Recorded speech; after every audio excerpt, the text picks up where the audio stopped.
There's light. One of the ones that need to polish and pour copies in the mic.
Okay, I figured it probably had. Humans matter. Oh, also. I like that. Where from? California. I'm from Just hold that to your head, yeah. I used to live here.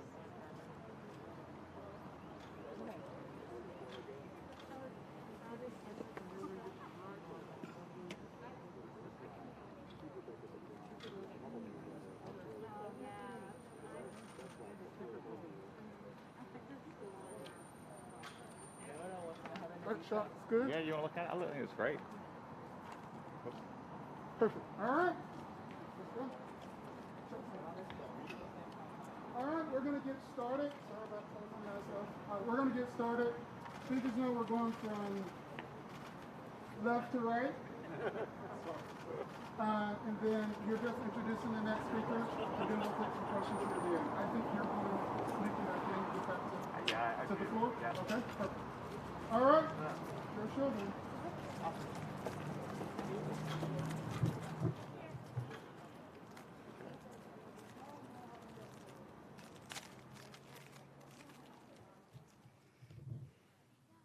Good afternoon. My name is Carmarian D. Anderson Harvey, and my pronouns are she, her, and hers. And I am the Alabama State Director for the Human Rights Campaign. We are here today holding a rally to draw attention to the anti-transgender bills that are moving through the great state of Alabama legislators. HRC currently is opposing 192 anti-transgender and LGBTQ included bills and piece of legislation. Over 93 of these bills explicitly attacking our transgender community. In Alabama, House Bill 1 and its companion, Senate Bill 10, is an anti-trans medical bill that would make it a felony to provide age-appropriate, medical necessary, often life-saving medical care to our transgender youth. Also, we're fighting House Bill 391, which is an anti-trans sports bill that would prohibit transgender girls from participating in sports that match their gender identity. We're mad as hell, and I think it's appropriately for me to use that word. We're mad as hell.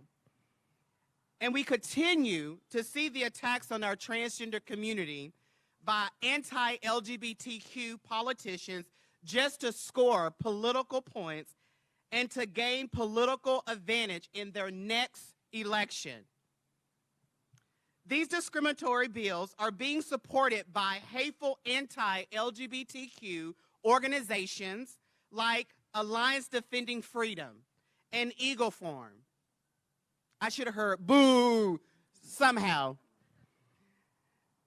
These hateful anti-LGBTQ organizations are reasons that anti-transgender legislation is being heard not just here in Alabama, but in the state legislatures across the country.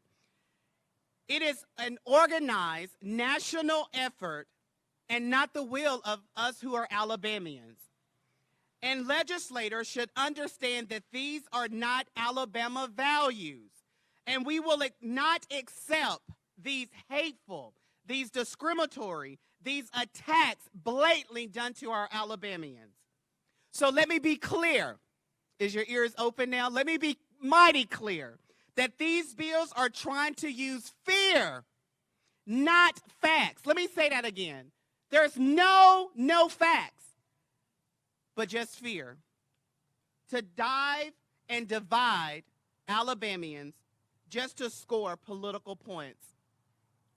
They are inspired by far-right national organizations, not popular will, or problems that needs resolving.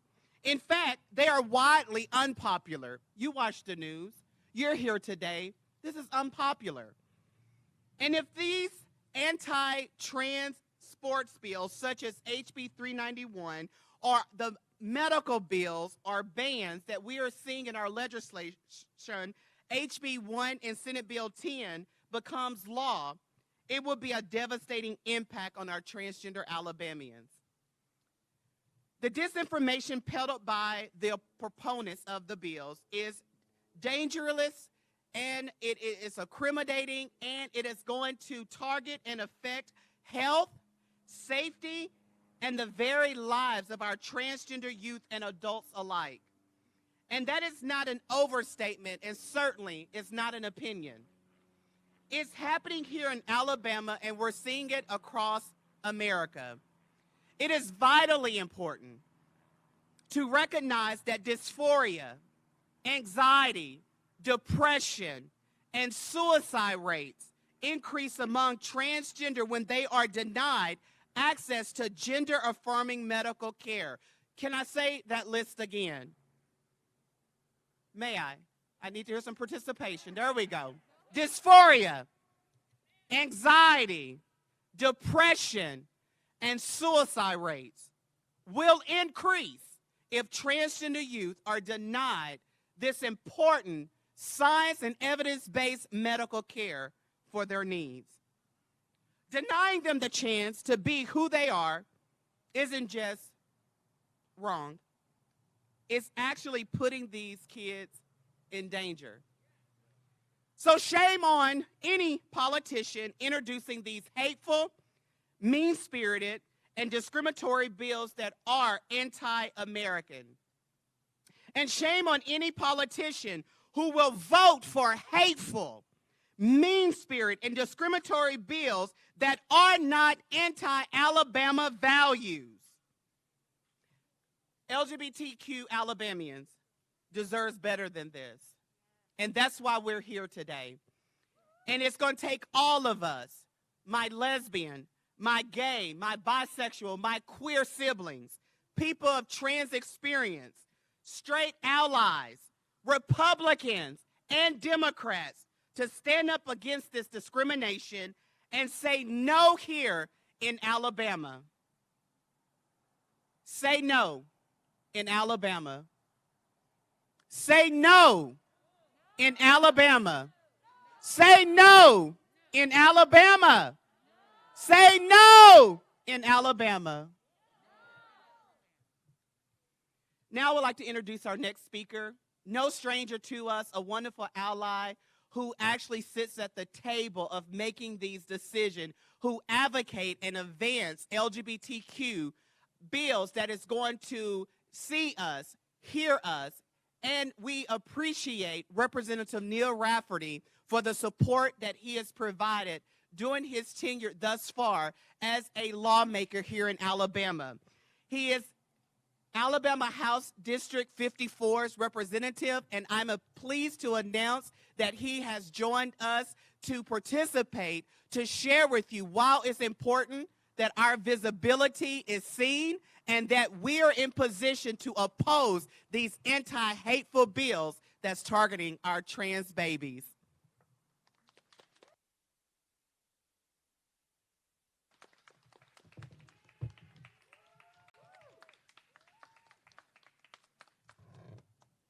Good afternoon, everyone. Thank you, Carmarian, for that introduction. And that was quite a speech, quite a rousing speech. It's hard to follow that one up. But I guess I first want to start off with thanking everyone for being here, all the organizations, all the families, the clergy, the healthcare providers who provide this vital service to our youth,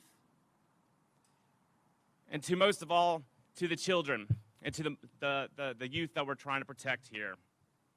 I don't know if I could describe or go any further as far as what Carmarian has already put out there, so I'll just put it this way, that I wish we didn't have to be here today.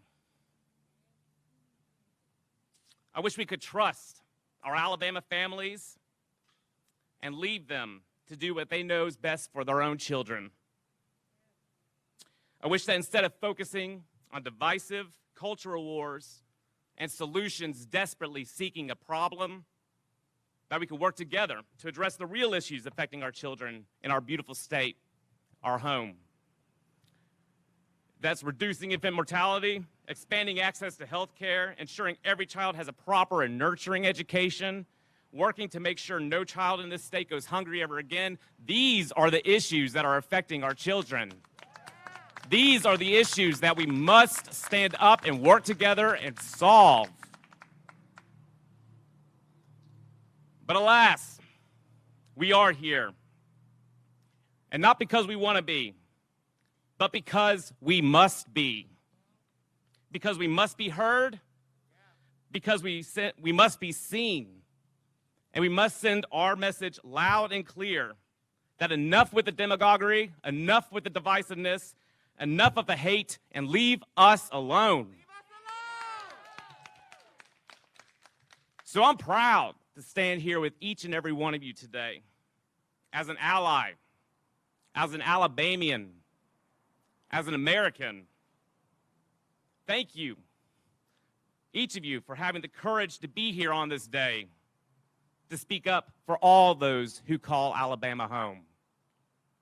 So though many of you may feel frightened, spotlighted, targeted, threatened, just know that this Marine, this legislator, has your six.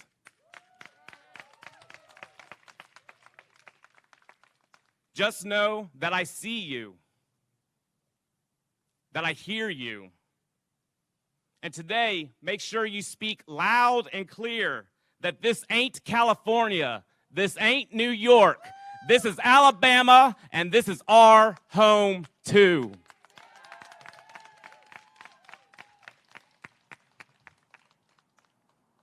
And speaking of that, let's now move on to who we really need to be focusing on, the voices of those who would be most affected by this. I'd like to introduce our next speaker, who's a parent from Calhoun County, Trace Trice.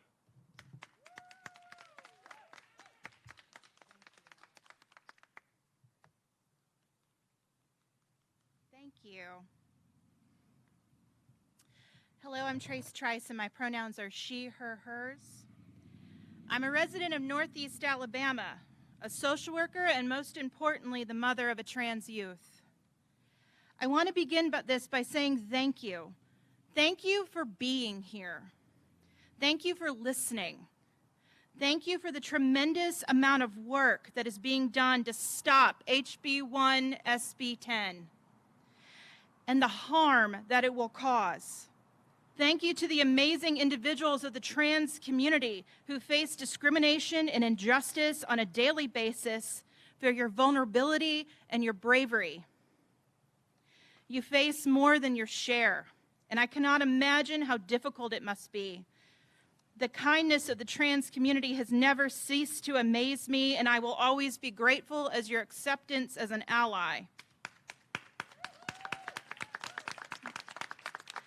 And thank you to my son, Finn, who made me a mother and whom I get the privilege to watch grow into the man he was always meant to be.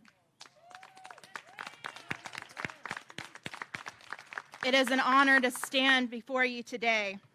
I once heard a pastor here in Alabama say that we must always ask for the blessing and the hearing of words.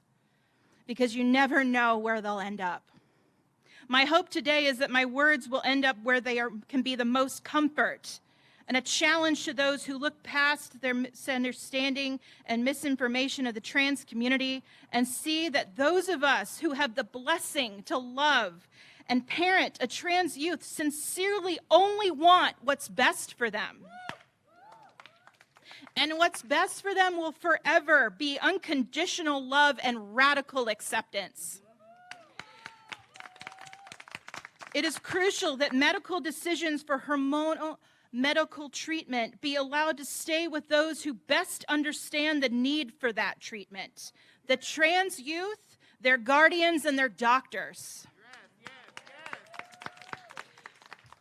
My son is the heart of my heart. Finn has always been a fun kid to raise. He's got a sharp mind and a kind nature. When he was little, he loved Star Wars and Go Diego Go. And he was probably going to kill me for telling you that. But literally, he loves anything to do with the Titanic, and he now loves Criminal Minds and being involved in theater and liking my mediocre at best carbonara.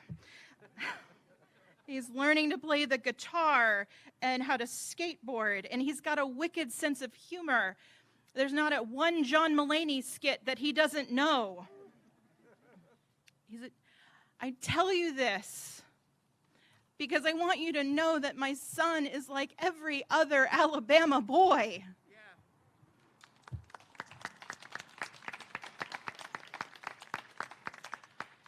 My son is so patient, more patient than most. He waited to understand who he was before we knew he wasn't a girl. He waited for us to figure out who he was and why he never felt comfortable in his own skin. He waited to be taken to the UAB gender clinic where he was told that if they wanted him to wait, in the kindest way, that he wanted to wait until he was 16 to start hormone treatments. And during that 18-month wait, he went through counseling for his gender dysphoria. He went through the process of coming into his own name and his pronouns. And he waited for his parents to get caught up with him on things like clothes and short haircuts. He waited for all the members of our extended family to accept him. He waited for his teachers to be respectful of his transition. And in both areas, he's still waiting. He's waited through insurance changes for our family and has to deal with the fact that a court system has made it even more challenging for his legal name change process to go through. He's waited enough. He's ready to make the next step of his medical journey. This wasn't a rash decision. It was researched and carefully decided on. So when we learned that it might be a possibility that he might have to wait some more, based solely on political theater and a variety of political leaders have whose lack of understanding on this issue is only outweighed by their lack of compassion in general. I told him we would do whatever it takes so he doesn't have to wait any longer. Is he ever indecisive? Absolutely. If you asked him what his plans are for college, he couldn't tell you. If you asked him about football, he'd probably say he doesn't know anything about sports ball. If you asked him what he wants for dinner, he may say he wants a burger. But if you ask him about his gender, he's sure about that.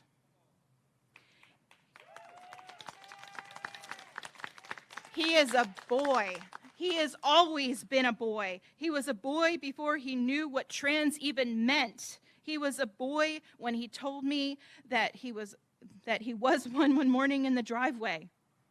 He was a boy whether or not these state legislators like it or not. He will be a boy if HB 1 passes or not. He's a boy because he says so. I believe him.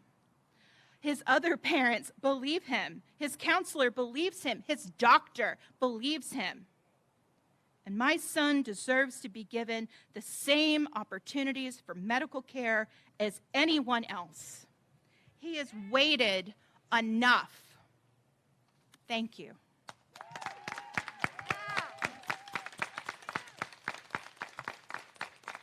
It is my great privilege to introduce Javon Bosby.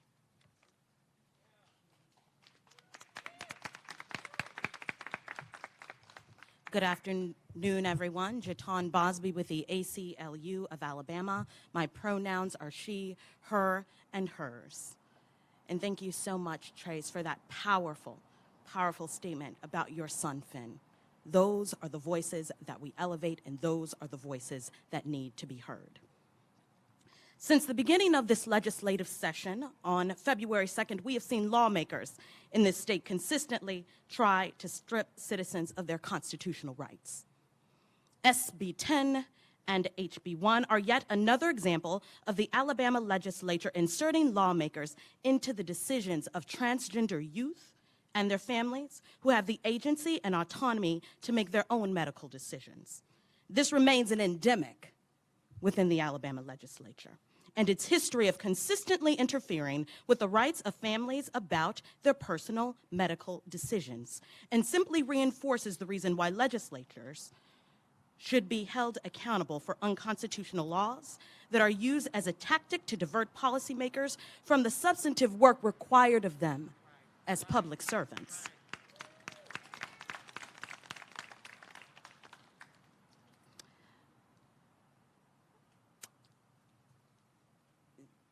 Excuse me, I lost my place. That's what happens when you have a written speech, but that is okay. We saw this in 2018 when the state put the burden of the decision to restrict reproductive access onto Alabamians, costing the state and taxpayers $1.7 million. Let me repeat that. When lawmakers pass unconstitutional laws, they place the burden on us, on taxpayers. That cost us $1.7 million. And we are seeing it now as the legislature writes frivolous laws that have restricted our rights at the ballot box and to exercise our First Amendment right to vote. That is why we're here today, to let the sponsors of these hateful bills know, and I want you to listen up, Representatives Allen, Holmes, Pettis, Mooney, and Brown, and Senator Shea Shelnut, and anyone else who has voted in favor, know that their attempts to take our rights away will not be met with silence. And that is why we are here today. And while the ACLU will ensure that we fight against these oppressive laws in the courts, if passed, it is the work and the leadership of organizations like HRC that advocates, supports, and elevates the trans community in this fight.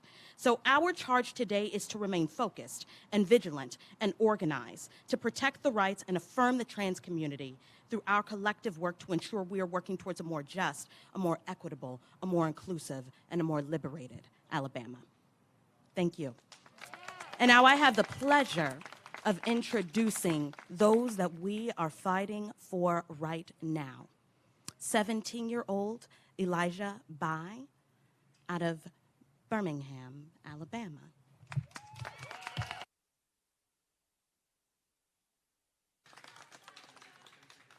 Hello, my name is Elijah Bai. I'm 17 years old, and my pronouns are they, them. I came out as non-binary first semester of my 10th grade year, and I've received amazing amounts of support ever since, including support in my journey through a name change. I'm so thankful I have the family I do, for my parents' love and my brother's unwavering support. They have been so understanding, and without them, being here today would not even be a possibility. I would also like to thank my teachers who have supported me and who asked for pronouns at the beginning of the year. It means a lot to me. Thank you. I think the hardest part for me about being non-binary was not knowing that being non-binary was actually a thing until my 10th grade year. I felt weird and off, but did not have a word for it. But once I did, my teachers, family, and peers were so supportive and kind, so thank you again. But now, if these bills are passed, teachers will be forced to out students. Parents will not be given a choice in their child's transitions, and doctors will be penalized for providing support and care needed for trans youth. When I found out about these 3 anti-trans bills going through the Alabama House and Senate, I was infuriated and briefly in denial. I thought bills founded in hate, such as these 3 are, couldn't possibly be priority, given a world where the COVID-19 pandemic has harmed and killed so many. And then I did some research. I looked into the wording and exactly what these bills would mean for me, my friends, my family, and people in my community. What would these bills mean for teachers, for athletic coaches, for parents, and even doctors taking care of trans and non-binary youth? As many of you know, these three bills together would criminalize gender-affirming medical care, force teachers to out students under penalty of law, and require students to participate on sports that match their gender they were assigned with at birth, not the gender they present with. These bills affect not only kids, but their parents and teachers as well. I've decided to take action against these bills, speak out against them, educate those who don't think they are harmful because of outdated rhetoric used in the justification of these bills by lawmakers who have chosen to prioritize these hateful laws to the point where they have been labeled House Bill 1, the first legislation through the House. I didn't like the feeling of hopelessness this situation presented me with, so I decided to provide a way for myself and others to express our feelings of hurt, betrayal, and anger for these laws in the form of raising our voices and telling people that they are not child protection laws, but are in fact harmful towards trans and non-binary youth, parents, teachers, and doctors alike. Thank you. Up next, I'd have the pleasure to introduce Daisy Griffin.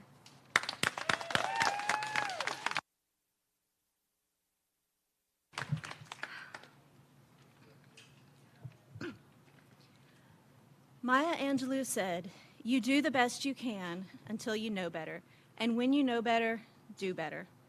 These are the words I live by. My name is Daisy Griffin. My pronouns are she and her. I'm here today as a parent who is currently raising teenagers in Alabama and as a representative for Auburn area PFLAG. PFLAG is a group where transgender and other LGBTQIA folks, along with their friends, families, and allies, come together for support, education, and advocacy.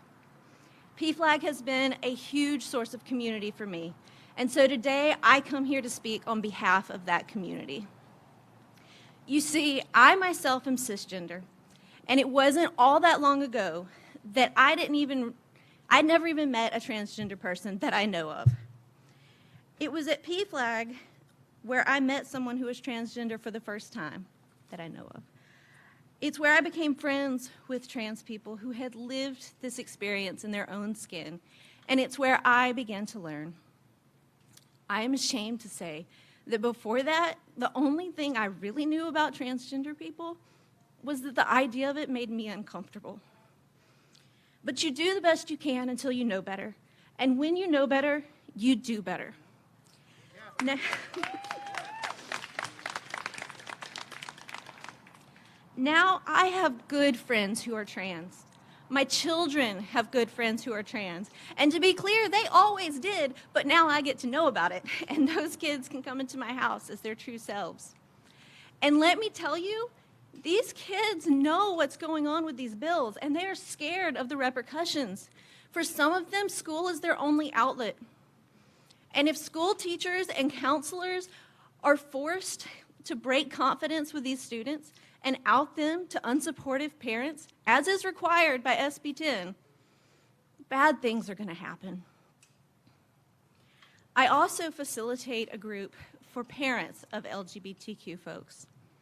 It's a great group full of wonderful parents and who have wonderful kids. And what these parents have taught me is that it is not any harder to love a gay or a trans child. These kids are magic. They are brilliant and wonderful and resilient. What is harder about being a parent of a trans child is dealing with a world that doesn't want to understand. What is harder about being a parent of a trans child is being worried that your kid can't play on their sports team anymore because someone who has never met them wants to make a law about it. What is harder about being a parent of a transgender kid is being scared that they're going to lose their medical care because of lawmakers that don't have any personal experience on the issue. Now, I know that not everyone is at a place in life to understand what it means to be transgender. So today, I'm asking you to understand what it means to be a parent who wants the best for their child.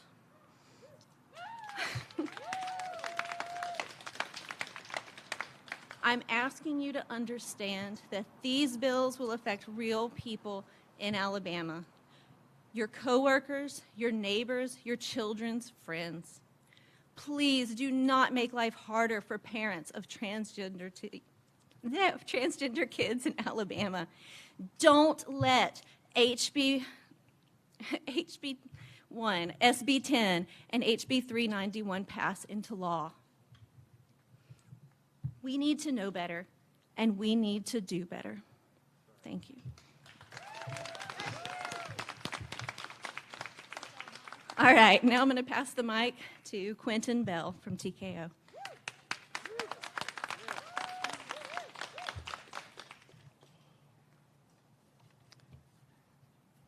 Up until this very moment, I'm standing here thinking about what am I gonna say? What am I gonna say? Like most of us or some of us, I'm not used to having a written speech out in front of me. I feel like in the moment you just have to speak from your heart and let what comes out comes out. What really moved me today is looking around and seeing so many parents here supporting their children, loving on their children. That's an amazing, amazing thing. And it really moved me knowing that in my profession with TKO, there are a lot of trans youth who don't have that support at home. It's a lot of them who are struggling with who they are. And a lot of them have lost hope in some sense. To give you some background, TKO is a Black trans-led organization. I myself, as the executive director, I'm responsible for creating programs and providing services that directly build the power of TGLB communities. That's what my title says on paper. But in real life and what I do every day is make sure that Black trans children, Black trans adults, particularly in rural areas like Selma, Alabama, Wilcox, Alabama, Lowndes County, Alabama, places who don't have broadband, because I remember somebody said that they didn't know that they were trans, so they didn't know they were non-binary until they knew. Imagine not having language to explain who you are. Imagine not having internet access to be able to research who you are. You don't know what that Google said. There's no way for you to know because you don't have internet access. Support for Black trans children and for trans children alike, all children, is something so, so important and so critical in the development of children and what they could achieve. I do not know where I could have been if I would have had the support of my blood family there. I could be so much further in life than where I am now. But because I had support from my chosen family, because I had support from my school counselors, because I had support from an affirming wellness provider, I'm a Black trans man. I'm a graduate of Alabama State University. I'm an alumni of Stanford Graduate School of Business.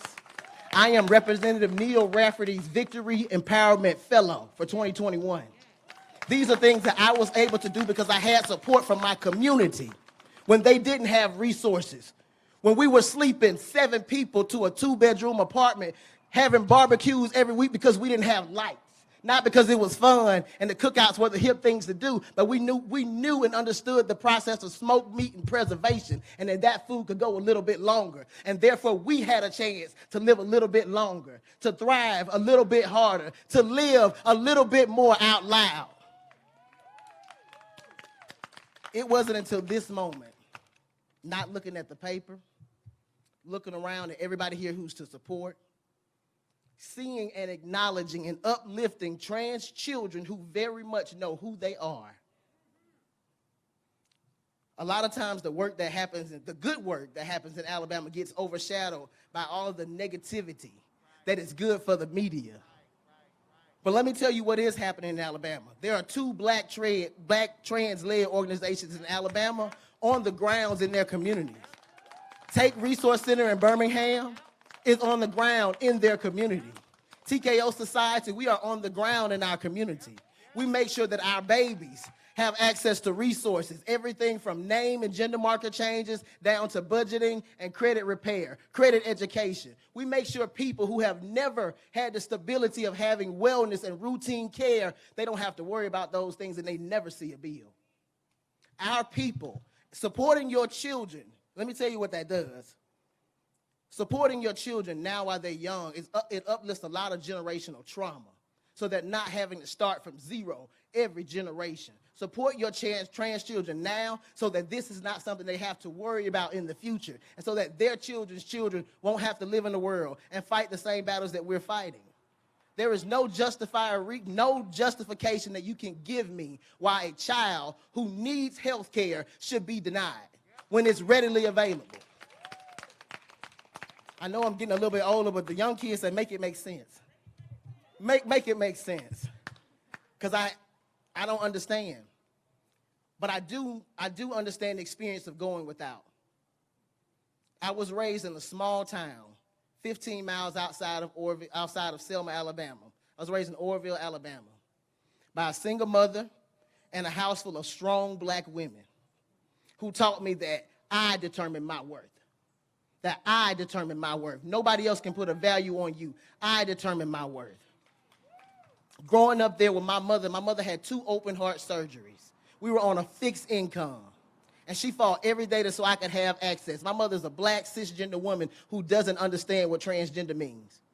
But she does know that her baby deserves the same support and love as everybody else's baby. She's willing to fight alongside other folks' babies to make sure she has shelter in the center in Selma, Alabama, where we create safety, protection, and provide resources for trans folks. She has come in and accepted people with open arms who did not have a mother figure. And she doesn't understand fully what it means to be transgender, but she understands love unconditionally. So I'm going to wrap up and say, if you truly believe in Southern hospitality and you believe in it takes a village to raise a child, don't punish our children for wanting to live whole. Treat our children as you treat your own children, and fight with us as we try to stop and be proactive so that we aren't always having to react to things that come down the pipeline.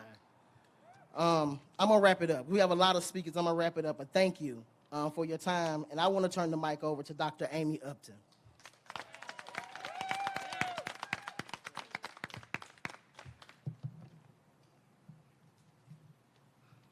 Good afternoon. My name is Dr. Amy Upton, and my pronouns are she, her, and hers. And I am a school counselor educator, which means I train school counselors in the state of Alabama. I spent 15 years as a secondary school counselor prior to coming into higher ed, and I serve as the president-elect of the Alabama School Counselors Association. And I'm here to oppose these bills, as well as the bills across the nation. Specifically, I want to bring to your attention House Bill 1 and Senate Bill 10's language in Section 5 that makes it a felony for school counselors, for teachers, for school nurses, for principals, and for other school-based mental health providers to break confidentiality with their students and call and notify parents. These are master's degree leveled. Most of these school counselors and school-based mental health providers are master's degree leveled professionals that have ethical codes that they have to adhere to. They have professional standards, and they are there to provide safe, supportive environments for our kids. According to a recent study by the Academy of Pediatrics, suicide attempts among transgender youth, they're occurring at alarming rates. Transgender youth may feel family isolation and rejection. They may experience bullying and harassment and regularly feel unsafe. And school may be the only place that they have a safe space.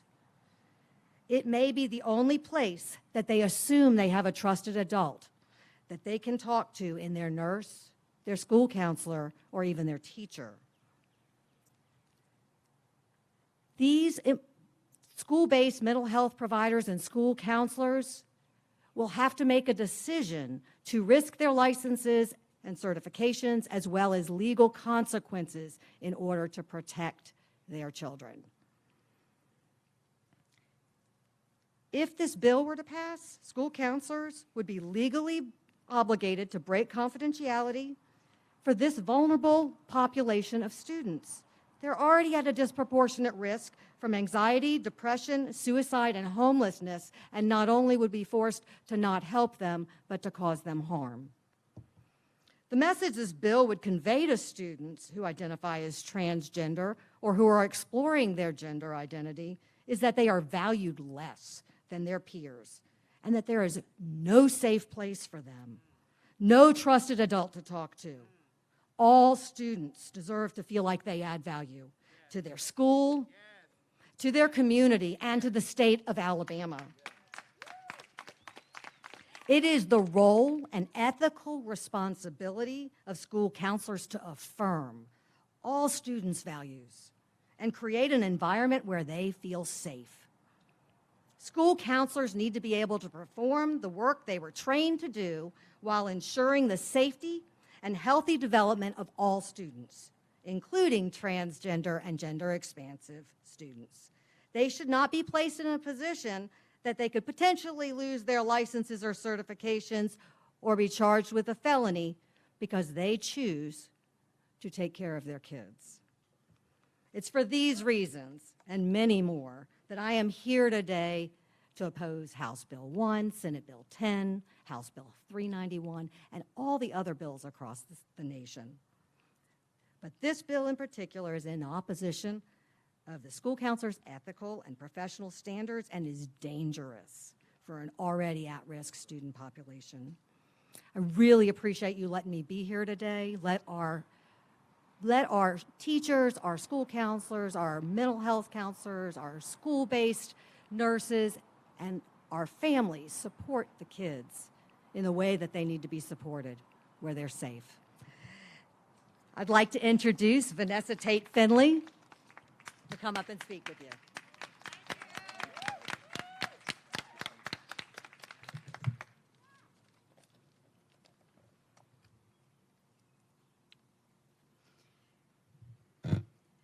Good afternoon. My name is Vanessa Tate Finney, and my pronouns are she, her, and hers. I'm a public health researcher in child and adolescent behavioral health, a trained suicide prevention expert, an ally, an advocate, and most importantly, a mom. My child is 12 years old and identifies as a transgender male using he, him pronouns.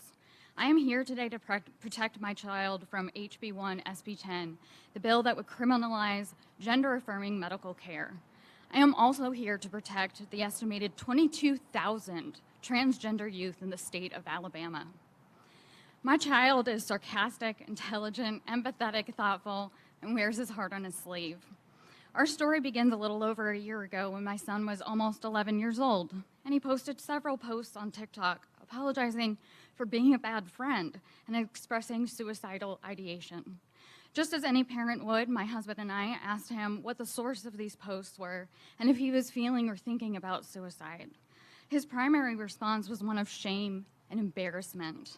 Shame for having posted these thoughts, shame for disappointing his friends, and embarrassment for causing such concern. We determined that he was safe and not self-harming, but nonetheless, we went on a search for a child psychologist. He has now been seeing a therapist for nearly a year, and like many transgender children on their journey of gender identity and expression, identified as bisexual, then demisexual, and then transgender. The moment he told us that he was transgender and wanted to be referred by a new name and he, him pronouns, it is as if I could see a tremendous weight lifted off of his shoulders. We are lucky enough that he has friends, teachers, and other school personnel who are understanding. As soon as he came out as transgender at school, his teachers immediately switched to his new name and pronouns, including his login to Google Classroom. Under his new name, not his dead name. For his 12th birthday, one of his friends painted him a trans rights piece of artwork that now hangs in his room. Many trans kids and their parents are not so lucky, and we count our blessings every day. As a parent and a researcher in child and adolescent behavioral health, I feel compelled to dispel the mass amount of disinformation that surrounds transgender children. The first myth I would like to dispel is that this is just a phase. While my son did identify as bisexual and then demisexual before settling on transgender, this is common and not at all mutually exclusive. Gender identity, gender expression, and sexual preference can and do exist in the same space. Since coming out as transgender, I have watched my son find his personal style in terms of clothing, personality traits, and gender expression. I have never seen him so happy as he has been since he has come out as transgender. The second myth I would like to dispel is that transgender children are confused, misled, or will not identify as transgender as they age. Many people, while well-intentioned, confuse sex declared at birth with gender identity. We now know that not just X and Y chromosomes, but at least 12 other chromosomes across the human genome govern sex differentiation, and at least 30 genes are involved in sex development. Researchers have concluded that being responsive to a child's expression and needs is not going to, quote, make them transgender. Enabling a child to choose freely toys, clothes, hairstyle, a name and pronoun, and even to present in the experienced gender outside the domestic environment does not cause a child to become transgender. The third myth I would like to dispel is that transgender children undergo sex reassignment surgery. Transgender individuals, whether children or adults, go through years of therapy and have a comprehensive medical team made up of therapists, psychiatrists, transgender medical specialists, and endocrinologists. Children are not permitted to make decisions about puberty blockers, hormones, or other gender-affirming medical care without the support of their medical team and their parents. Surgeries are not performed on minors unless medically required, which is addressed in HB1 SB 10. The purpose of this legislation is to prevent minors from obtaining gender-affirming medical care, which does not include surgery, unless the child is determined to be intersex or parents wish to perform circumcision on their infant child. The real harm to transgender children is the increase of suicidal ideation, bullying in person online, threats of violence, interpartner sexual or physical violence, increased likelihood of risky behaviors such as drug use, early sexual intercourse, multiple sexual partners, use of drugs or alcohol during sexual encounters, and lack of STI and HIV testing. Transgender youth are 27% more likely to feel unsafe traveling to and from school, 24% more likely to be threatened or injured with a weapon at school, 24% more likely to be forced into sexual intercourse, 23% more likely to experience sexual dating violence, 26% more likely to experience physical dating violence, and 35% more likely to experience in-person bullying in school, and 30% more likely to be bullied online. Additionally, transgender youth are 33% more likely to smoke cigarettes or to vape. 70% are more likely to use alcohol. 44% are more likely to use marijuana. 27% are more likely to use cocaine. 26% are more likely to use heroin. 25% more likely to use methamphetamines. 32% more likely to use Molly, ecstasy, or MDA. 32% more likely to use inhalants such as solvents, aerosol sprays, gases, and nitrites, and 36% more likely to abuse prescription drugs. Suicidal risk is much higher among transgender youth than their cisgender counterparts. 53% of transgender students reported feeling sad or helpless. 44% considered attempting suicide, and 39% had created a suicide plan, which increases the risk of carrying out that suicidal ideation. And 35% have attempted suicide. To be clear, these statistics are only true when transgender children do not have an affirming space in which to exist. When supported by trusted adults, transgender youth are much less likely to succumb to these disturbing numbers. It is imperative that the legislature does not impede upon the support systems in which transgender children rely on. To conclude, our transgender youth deserve our support, our compassion, empathy, and encouragement to engage in gender-affirming medical care. The science is very clear. Transgender youth need gender-affirming support of parents, medical, and psychological care. To criminalize the professional allies of our most vulnerable youths is unconscionable. The proponents of HB1 SB10 have admitted to never having spoken to a transgender individual, whether an adult or youth. Allowing such ignorance to legislate the medical and psychological care of transgender youth is wrong and immoral. Parents and medical and psychological professionals are best equipped to address the adversity that transgender youth face on a daily basis. Politicians have no business and no right to insert themselves into medical and psychological interventions for our trans youth. I implore you to reach out to your legislators to voice your dissent for HB1 SB10.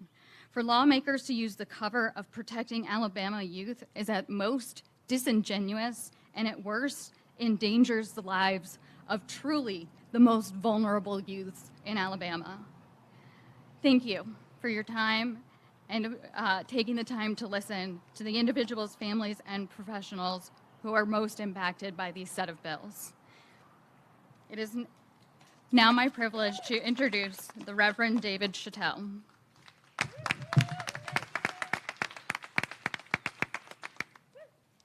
Thank you, Vanessa. Hey, everyone.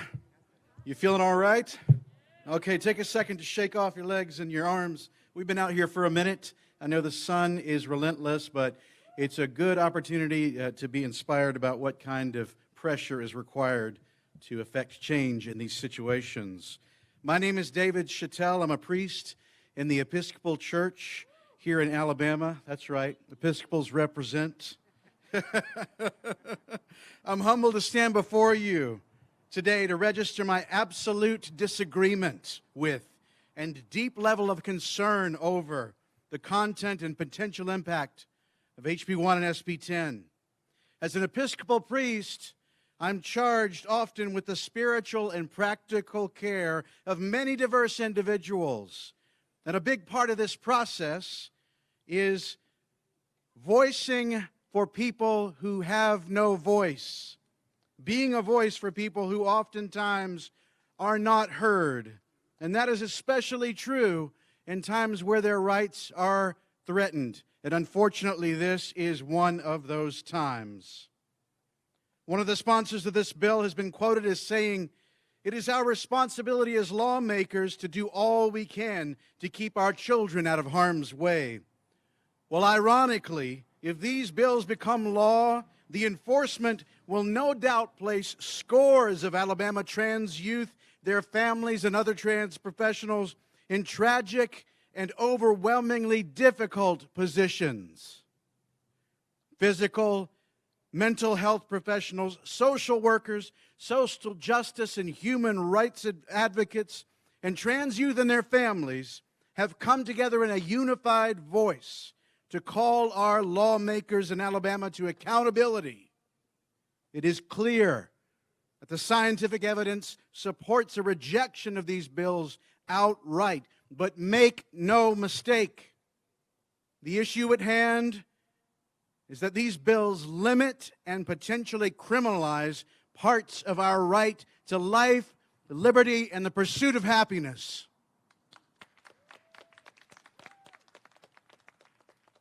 And the powerful thing about those rights is not that our system of government has provided them to us, but that they are the birthright of every human being, that they are unalienable and endowed to us by our Creator. Lawmakers in our state and across the country face a responsibility to uphold these self-evident truths in the laws that they craft, and we must expect and require no less of them.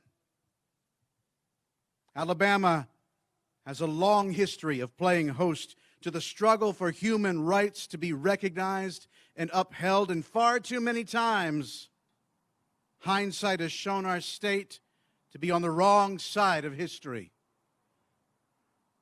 The side that has ignored decades of obvious inequality and division, only to see those who struggle for their rights come knocking at its doors again and again, not content to be pushed aside, but demanding only what is unquestionably theirs: as part of the human race. Trans youth and their families have a right to supportive and affirming health care.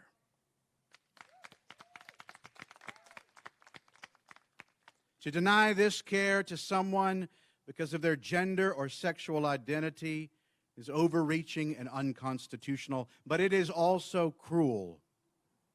And passing these bills is to take away services that have been proven to make the difference between an existence filled with depression, anxiety, behavioral challenges, and suicidality, and the potential for a degree of peace and normalcy. We are entitled to our opinions based on our convictions, but when we seek to limit the rights of others based on those same convictions, we run roughshod over sacred ground and ignore the image of God in each other. Individual rights end where the common good begins. And I would offer you this in closing.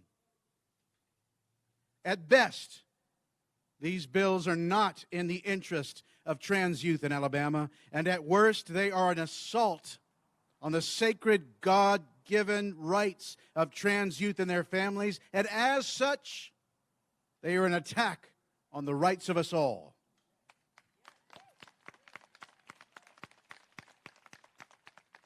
To my LGBTQ family gathered here today, I am an advocate, a friend, and a brother.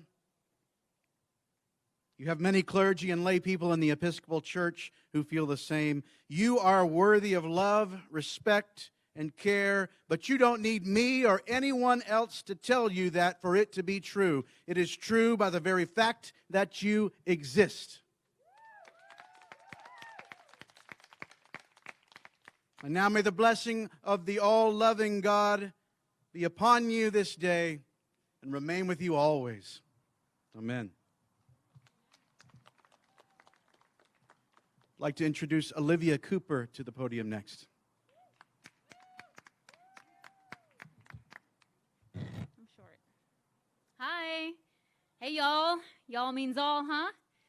I'm Olivia Cooper. I'm a wife, a mother, a teacher, and I have been a teacher for well over 10 years. My pronouns are she, her, and hers. As a teacher, I'm still learning that I should focus more on their need and not my want. My first year, I had grand plans of sponsoring a poetry club. I advertised, and 2 students showed up to read some poetry. But soon, many more students came to me and asked me to sponsor a GSA club. GSA stands for Gay Straight Alliance, and it's a student-led organization that unites LGBTQ youth and allies, thank you, around issues impacting their schools and communities. I saw their need, and I filled it. At first, I had visions of GSA members reading and discussing theory together, but I soon again learned that my vision was not their need. My TED Talk videos were thrown out and instead entered a safe space for my students.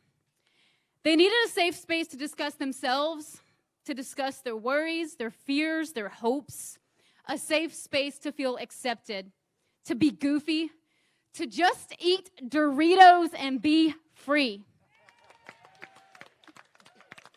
It's been 10 years and I've seen students come and go, but that need has remained each and every year. Each year I have trans students who face violence at home when outed. Each year I have students who run away. Each year I have trans students for whom making it through one school day without being bullied is an impossible feat for them. I have had trans students who, when denied gender-affirming care, have resorted to extreme measures just to be who they are each year.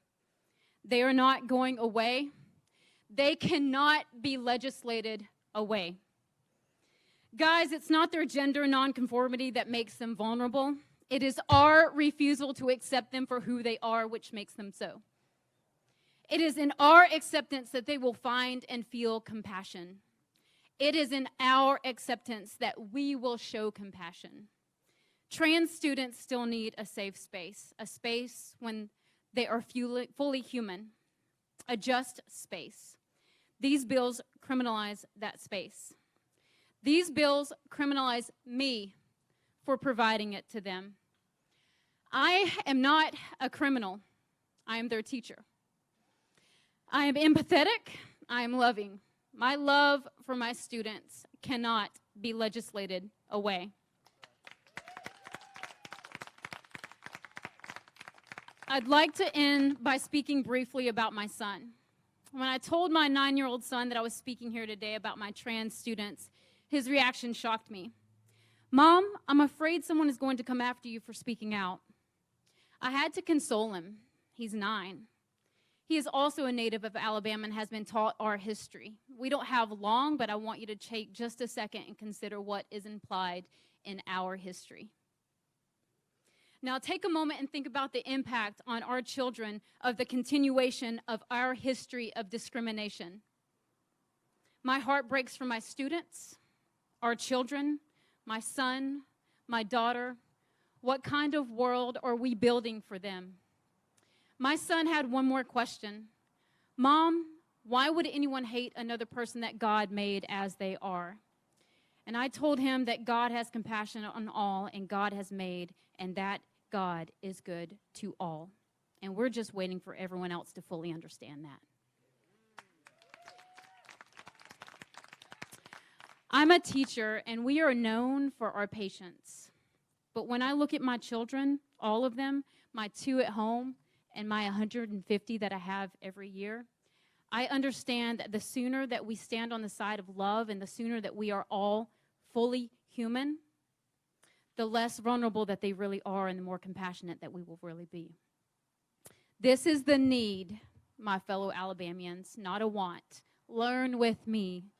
Really see their need, feel it, and protect our teachers who, by very definition, must also be good to all. Thank you. I have the pleasure to introduce Travis Jackson.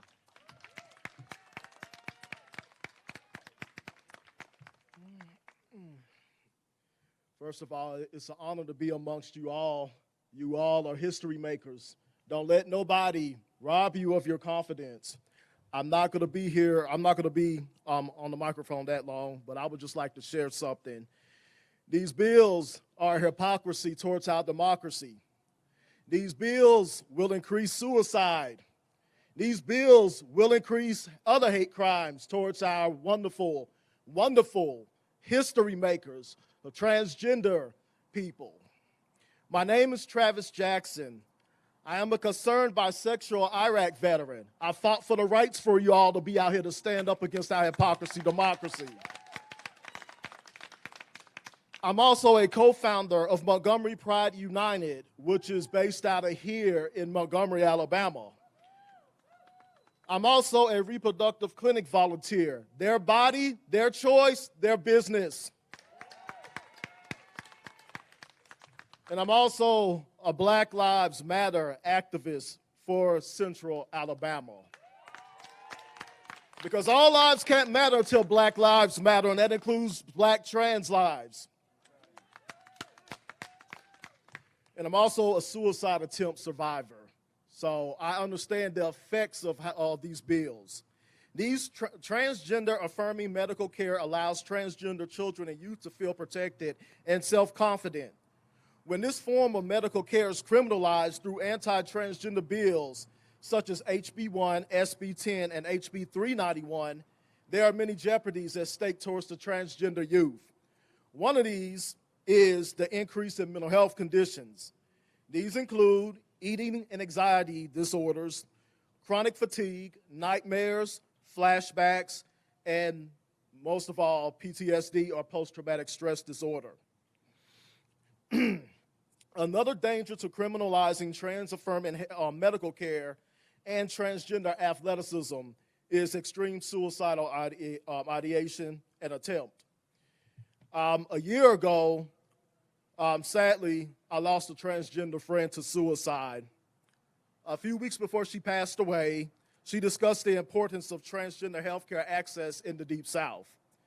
She was in constant fear for her life. According to Dr. Nadia Dowshin, she quoted more than 40% adults who weren't acknowledged in their gender identity during their childhood or teenage years have attempted suicide. She also mentions that puberty blockers, gender-affirming hormones, surgeries, and counselings have received no destructive consequences whatsoever. A concrete fact is less interference on a transgender child and youth socially transitioning have resulted in less mental and physical conditions. In conclusion, I would just like to say these bills will erase healthcare access for transgender children and youth. Our society must minimize these barriers. As a war veteran, I fought for the rights of all Alabamians, and that includes transgender children and youth. Undemocratic bills such as these anti-trans bills are a hypocrisy towards our Pledge of Allegiance. Liberty and justice for all equals compassion and protection for all. These bills are far from compassion and protection. They're major setups for all types of hate crimes towards transgender communities. Denying transgender affirming health care is violence. Denying transgender sports participation is violence. And being trans is not a choice. If it was, then being straight is a choice. We won't be silent anymore. Power to the people. So that concludes our rally. If you have any questions for our speakers, we'll do that at the end. In the privilege that I have in 30 seconds, I believe there are some call-outs that we need to do. What do you say? What do you say? So let me do the call-outs and you say no. So let me hear you say no. HB 1, House Bill 391, Senate Bill 10, no hate. HB 1, Senate Bill 10, HB 391, no, no, no, no, no. That concludes our rally.